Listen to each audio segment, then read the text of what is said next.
Rangka Pemulihan Ekonomi Nasional, PEN, khususnya di wilayah Kabupaten Sukabumi.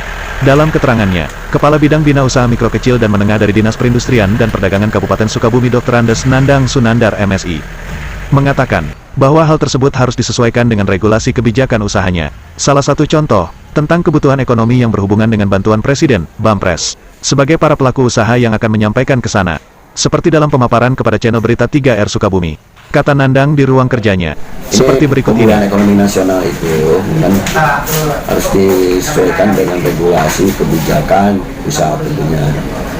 Yaitu salah satunya ya, seperti untuk pemulihan ekonomi ada program Banpres BPUMN, ya. Itu pusat seperti itu. Kita itu sebagai pelaksana untuk sebagai mengajukan ke sana dari para pelaku usaha, ya, ke pusat. Lalu setelah penyalurnya dari penerima perbankan di BRI.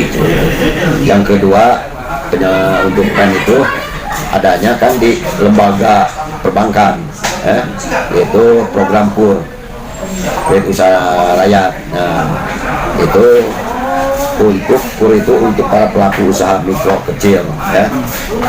Nah, dengan bunga 6%, tapi tentunya ada persyaratan. Pertama, untuk mengajukan itu berdasarkan pada serta SKU atau NIB seperti itu. Yang kedua tentunya para pelaku sudah harus jelas, ada aset, ada omsetnya per bulan ya berapa seperti itu. Yang ketiganya tentunya ada by checking seperti itu.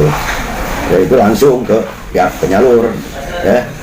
Itu ada KUR itu kan ada KUR mikro, ya, dan KUR retail atau kecil. Kalau mikro kan pinjaman 50 juta itu kan di unit tuh. Kalau 50 juta ke atas itu di kan cabang Cibadak gitu.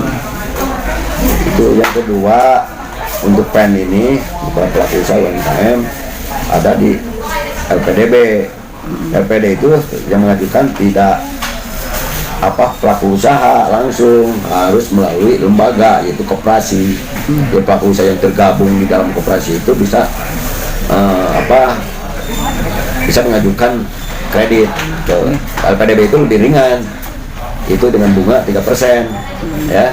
Nah, lembaga itu atau koperasi itu sebagai channelingnya, ya, lembaga koperasi mengajukan permodalan ke LPDB, lembaga pembiayaan dana bergulir, bisa gitu. Itu kapan Pak dimulainya? Apa sejak dari mana? Kapan? Ya, KUR itu kan udah lama sebenarnya. Tapi KUR dengan kebijakan sekarang kan udah mulai dulu itu 9% turun dari 9 ke 7, dari 7 turun lagi ke 6 sampai 9%. Bahkan tahun 2000 dengan semenjak Covid itu kan KUR itu lebih banyak, ya, di lembaga perbankan begitu. Sekarang kan UMKM kan masih belum dibuka lagi apa ya? Mulai kapan lagi Pak dibuka? BPUMN? Ya. Saya kan kalau daerah itu nunggu kebijakan pusat, peraturan pusat. Jadi kita itu sebagai pelaksana di bawah gitu. Sampai saat ini kan kita nggak bisa berangan-angan atau kapan dibuka lagi, nunggu aja dasarnya dari surat dari pusat seperti itu. Jadi himbauannya bagi masyarakat apabila akan mengajukan KUR atau apa gitu ke sini, apa ke mana Pak? Ke dinas? Kalaupun ini bisa langsung ke sana, ke bank, ya, langsung. Nah, kalaupun ini agak ada kendala umumnya, ya, kita bisa membantu karena kita wajib untuk memfasilitasi, membina para pelaku usaha nanti. Nah, tentunya dikoordinasikan dengan rumah perbankan, dengan cabang gitu, ya, begitu. Cabang Cibadak maupun cabang kota. Jadi untuk kedepannya ini apa saja yang perlu diketahui oleh masyarakat Pak?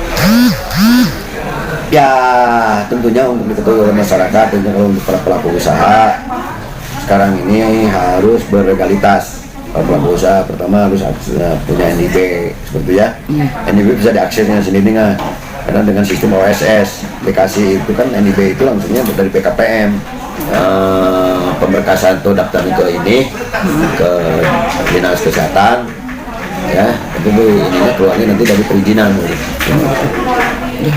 Demikianlah apa yang telah disampaikan Kepala Bidang Bina Usaha Mikro Kecil dan Menengah dari Dinas Perdagangan Koperasi dan UMKM Kabupaten Sukabumi Dr. Andes Nandang Sunandar MSI.